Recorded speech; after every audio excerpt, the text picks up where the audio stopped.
সম্প্রতি বি ডাউনের আলোচিত এবং দর্শকপ্রিয় একজন তারকা হলেন অক্ষয় কুমার। কেননা এই তারকা তার দীর্ঘদিনের কেরিয়ারে একাধিক চলচ্চিত্র উপহার দেন তিনি তার অনুরাগীদের। সেখানে অবশ্য তার অভিনয় তার অনুরাগীদের কাছে বরংবার ভালো লাগে।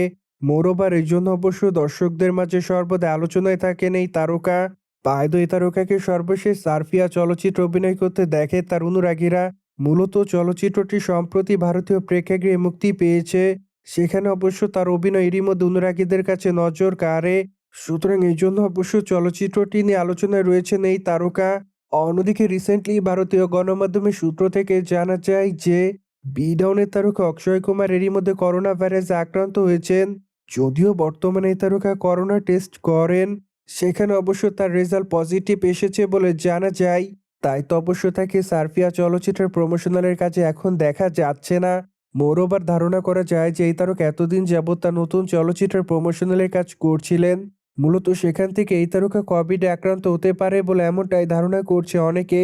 যাই হোক, অক্ষয় কুমার যেহেতু কোভিডে আক্রান্ত তাই এই তারকা নিজেকে কোয়ারেন্টাইনে রেখেছে বলে জানা যায়।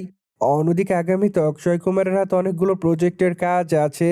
তাই তো এই তারকা সুস্থ হওয়ার পর তিনি তার নতুন চলচ্চিত্র শুটিংয়ের কাজ শুরু করবেন বলে জানা যায়। মোরওভার এই তারকাকে বড় মিয়া ছোট মিয়া চলচ্চিত্রে সর্বশেষ অভিনয় করতে দেখা যায়। সেখানে অবশ্য তার সঙ্গে টাইগার শ্রফ অভিনয় করেন। কিন্তু দুঃখের বিষয় যে চলচ্চিত্রটি দর্শকদের কাছে নজর কাড়েনি। তাই তো অবশ্য চলচ্চিত্রটি বক্স অফিসে মুখ থুবড়ে পড়েছিল। সোভিয়েত জেনে তো নিলেন বি ডাউনের তারকা অক্ষয় কুমার এরই মধ্যে করোনা ভাইরাসে আক্রান্ত হয়েছে। ফলে এই বিষয়টি নিয়ে কোনো মতামত থাকলে কমেন্ট বক্সে জানাতে ভুলবেন না। সেই সাথে আমাদের চ্যানেলটিকে সাবস্ক্রাইব করে আমাদের সাথেই থাকুন আপকামিং আপডেট জানার জন্য।